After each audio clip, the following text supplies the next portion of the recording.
K Muraleedharan Thiruvananthapuram കോർപ്പറേഷനിൽ പ്രചരണത്തിൽ വളരെയധികം ശക്തമായി തന്നെ മുന്നോട്ട് പോകുന്നുണ്ട്.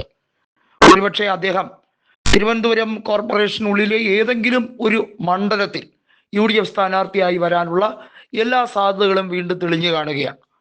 നേമത്തോ വട്ടിയൂർക്കാവിലോ അത് തന്നെയാണ് വീണ്ടും കെ മുരളീധരൻ മത്സരിക്കാൻ കോപ്പ് കൂട്ടുന്നത്. നമുക്കറിയാം, അദ്ദേഹം ശക്തമായി തന്നെ BJPക്ക് എതിരെ ആഞ്ഞടിക്കുന്ന ഒരു നേതാവാണ്. കലർപ്പില്ലാത്ത രീതിയിൽ തന്നെ അദ്ദേഹം പ്രചരണവും നടത്താറുണ്ട്. 2024 ലോക്സഭാ തെരഞ്ഞെടുപ്പിൽ വടകരയിലെ സിറ്റിംഗ് MP ആയ കെ മുരളീധരൻ എന്തുകൊണ്ട് തൃശ്ശൂരിൽ വന്ന് നിന്ന് മത്സരിച്ച് 3ാം സ്ഥാനത്തേക്ക് പിന്തള്ളപ്പെട്ടു? അവിടെ കാലുവാരിയവരിൽ പല നേതാക്കളുമുണ്ട്.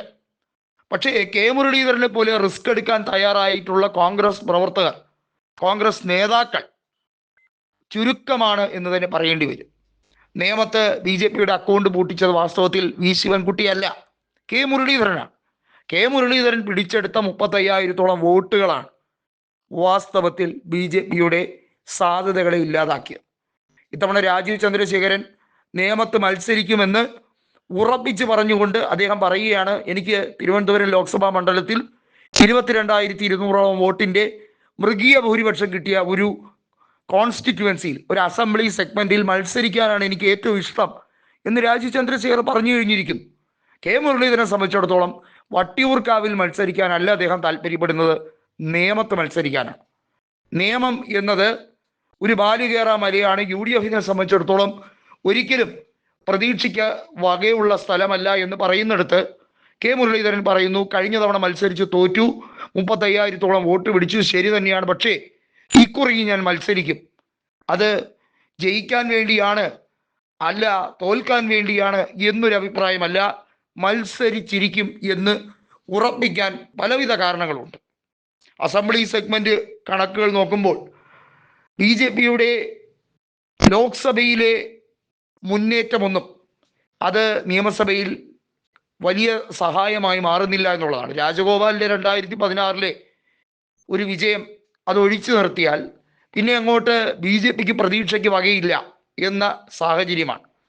നമ്മൾ മനസ്സിലാക്കേണ്ടത്, കോർപ്പറേഷനിൽ BJPക്ക് ഏറ്റവും കൂടുതൽ കൗൺസിലർമാർ നൽകുന്നത് നിയമം സെഗ്മെന്റിലുള്ള ആ വാർഡുകളിൽ ഏകദേശം 25ഓളം വാർഡുകളിൽ 22ഓളം വാർഡുകൾ BJPക്ക് സുഖമായി ജയിക്കാൻ കഴിയുന്നു എന്നുള്ളത്. അതാണ് ഈ 100 കോർപ്പറേഷൻ സീറ്റിൽ 30-35 സീറ്റുകളൊക്കെ BJPക്ക് ഇങ്ങനെ അഭൂതപൂർവമായി കിട്ടുന്നു. അല്ലെങ്കിൽ അങ്ങനെ ഒരു സംഭവം ഉണ്ടാകേണ്ടതല്ല.